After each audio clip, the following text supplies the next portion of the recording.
En aquel instituto, construido a las afueras de la ciudad, las mañanas siempre parecían iguales.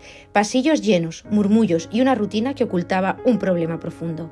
Bajo esa aparente normalidad corría un río silencioso, el acoso escolar. En ese instituto convivían distintos rostros del acoso. Estaba el bullying físico, evidente y ruidoso, golpes, empujones y mochilas tiradas por las escaleras. También el bullying verbal, más habitual, casi cotidiano, motes que se repetían al cruzar las aulas, risas que señalaban defectos, frases que buscaban humillar y, por supuesto, el acoso psicológico, silencioso y corrosivo, que hacía tambalear la autoestima de quienes lo padecían. Por último, el más cruel de todos, el acoso social. Ese que consiste en borrar a alguien del mapa emocional del grupo, hacerle sentir que no pertenece, que no existe. Pero el instituto estaba cambiando. La llegada de los teléfonos móviles había traído una sombra nueva, el ciberbullying.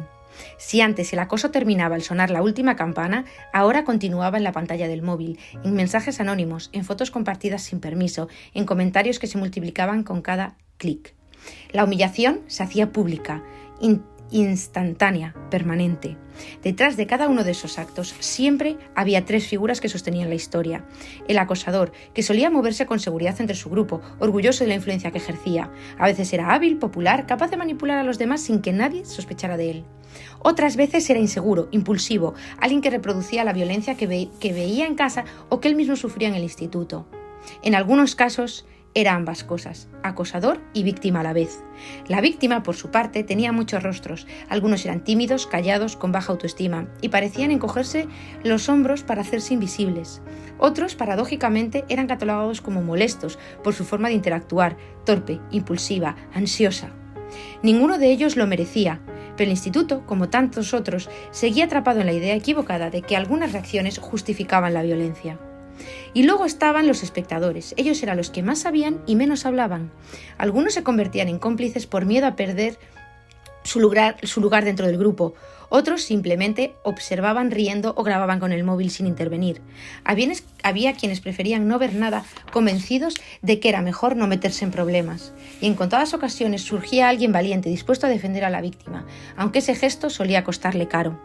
En medio de esta realidad, los docentes trataban de entender por qué todo esto ocurría. Sabían que detrás del acoso se escondían diversos factores: estudiantes vulnerables por su origen, apariencia, orientación sexual, discapacidad o problemas familiares, jóvenes agresores educados en entornos donde la violencia era la norma, centros masificados, falta de recursos, formación insuficiente para detectar señales tempranas. Todo parecía formar parte de una red compleja que sostenía el problema desde abajo. Con el tiempo, el impacto del acoso se hacía evidente. Las víctimas llegaban a clase cada día con más miedo y menos ganas, bajaban sus notas, dejaban de participar, evitaban hablar, evitaban mirar. Algunos cambiaban de centro, otros de personalidad. El fracaso escolar no era un accidente, sino la consecuencia inevitable de esa tormenta emocional que no daba tregua. Aún así, dentro del instituto también había esperanza. Algunos docentes comenzaban a implantar estrategias preventivas, normas claras, debates sobre convivencia, programas de mediación, espacios seguros donde los estudiantes pudieran hablar sin miedo. El orientador escolar, una figura a veces subestimada, se convirtió en pieza clave, escuchaba, mediaba, acompañaba. Y poco a poco la historia empezó a cambiar. Donde antes había silencio, comenzó a haber voz. Donde había miedo, surgió apoyo. Donde había soledad, aparecieron alianzas. No fue fácil ni rápido, pero los estudiantes empezaron a comprender que la violencia no era una broma, ni un ritual de adolescencia, ni un destino inevitable. Porque el acoso escolar no es simplemente un conflicto entre jóvenes. Es una historia que se escribe cada día en las aulas, patios y móviles. Una historia que puede marcar para siempre a quienes la viven. Pero también es una historia que puede cambiar, y ese cambio empieza cuando alguien por fin decide decir: esto no está bien, esto tiene que parar.